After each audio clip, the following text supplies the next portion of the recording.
борони бо шиддату жола ки 11 майи соли ҷорӣ ба вуқӯъ омад боиси баланд шудани сатҳи оби сою дарёҳо дар як қатор маҳаллаҳои шаҳри Кӯлоб аз ҷумла хатти роҳ, чармгарони поён, даминзода, кӯҳнашаҳр, тамошотепа, нонвои поён, бисолагии истиқлолият, содиқов ва ҷамоати деҳоти Кӯлоби шаҳри Кӯлоб гардида боиси хисороти моливу ҷонӣ шуд.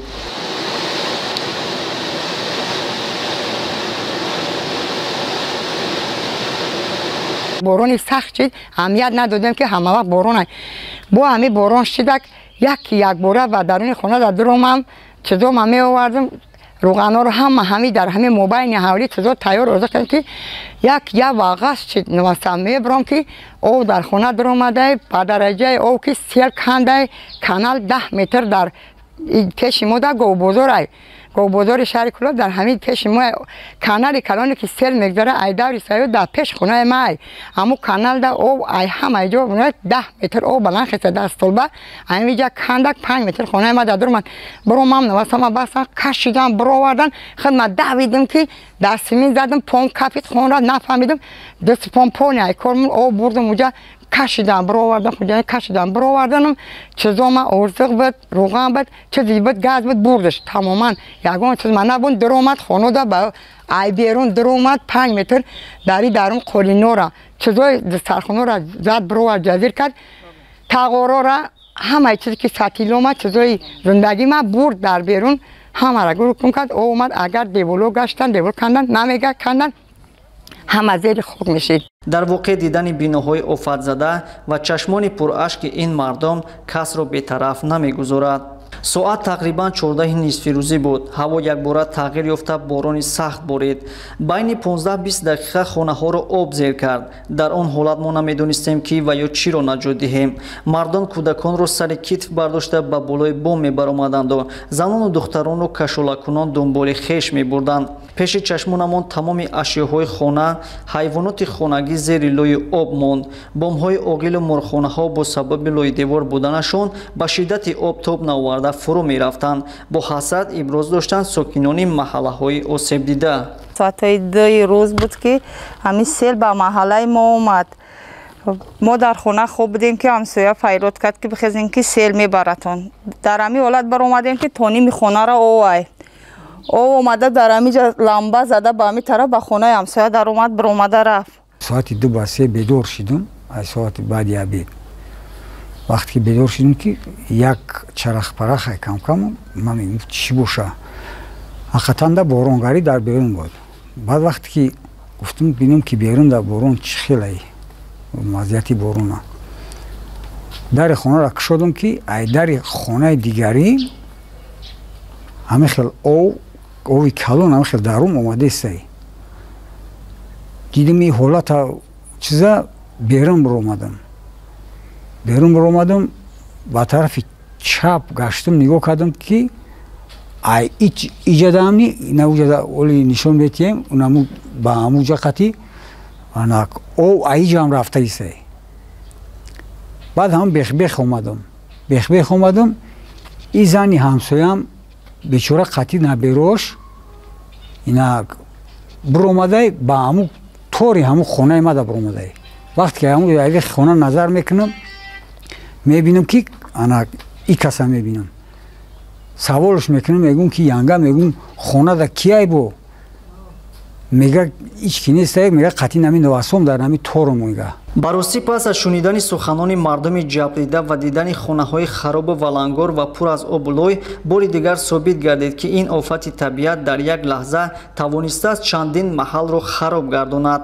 ҳатто аксари бошандагони ин маҳаллаҳо бо сабаби бемор шудани кӯдаконашон ва надоштани ҷои хоб манзилҳои хешро муваққатан тарк намуданд.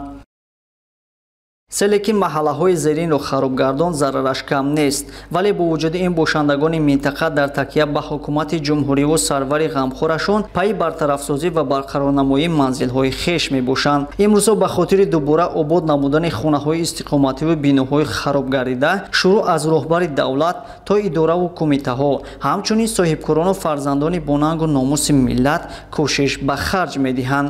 дар партави сиёсат ва ҳидоятҳои хиратмандонаи пешвои миллат ҳайати 30 нафараи кормандони идораи рӯзномаи ҷумҳурият 20 майи соли равон барои расондани ёрии моддиву маънавӣ ба зарардидагони офати табиат ба маҳаллаи даминзодаи шаҳри Кӯлоб омад. ҳадаф аз он шиносоӣ бо вазъи ба вуҷуд омада ва ташкили ҳашари дастҷамъона буд.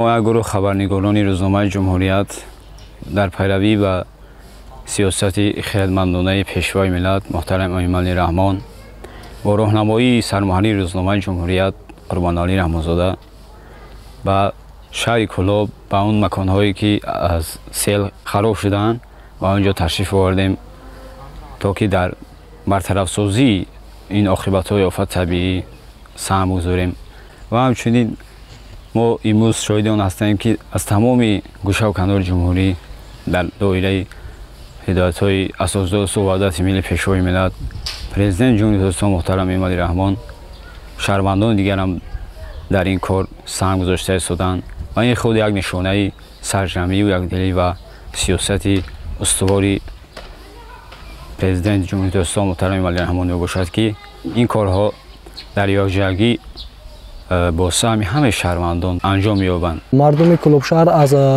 اقدام‌های پیشوای معظم ملت از دستگیری مردم شرفمند تاجیک بسیار هم منتدار و سپاسگزار هستند. ما در برابر رساندن کمک مالیوی باز کمک دستجمعانه خود را رساندیم. طوری که شما دیده ایستادید خسارات‌هایی که با خانه‌های استقامتی مردم رسیدند آنها را برطرف کرده ایستادیم. باعث تذکر است که برابر رسیدن مردم محله‌های آسیب دیده گروه به نزدمان می آمدند. آنها از آن روز دهشتبار می گفتند و شکرانه از کمک‌های سریع‌وقته سرور دولت محترم امام علی رحمان می کردند. بابای رجبخانی 90 ساله چنین آفت‌ها را بارها دیده است. او با دیدن کارمندان روزنامه که در حال ایشان به برطرف‌سازی عاقبت‌های سیل مشغول بودند دست دعا می‌برداشت و شکرانه از آبادی و آسودگی کشور نموده و پیشوای ملت منتداری‌اش را ابراز می‌داشت.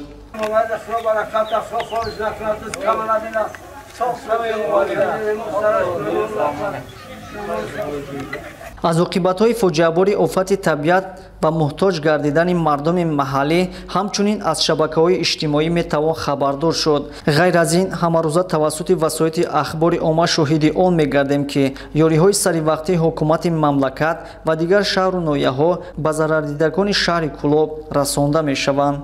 20 مای سال روان ما از ستاد تجلیل جمهوریوی اوید به رفع عاقبت‌های فلاکت طبیعی که در شهر شبانه‌روزی کار می‌کند دیدن کردیم. معلوم گردید که تمام یاری‌هایی که برای آسیب دیدگان پیش بینی شدند با نوبت به ضرردیدگان رسانده می‌شوند. حالا کارهای برطرف‌سازی عاقبت فلاکت در چندی از کوچه‌های کولاب صورت گرفتند. در آن خدمتچیان حربی، کارمندان کمیته حالت‌های فوق‌العاده و مدافع گردشدنی، وزارت‌های مدافعه و کارهای داخلی اشتراک نموده تکنیکای مخصوص جلب شده است. با مقصد رعایت معیارهای بهداشتی اپیدمیولوژی در خانه‌های استقامتی، حولی‌ها و کوچه‌ها هر روز کارهای بی‌ضررگردانی گذرانده شده، بنگاه طبی نیز فعال است.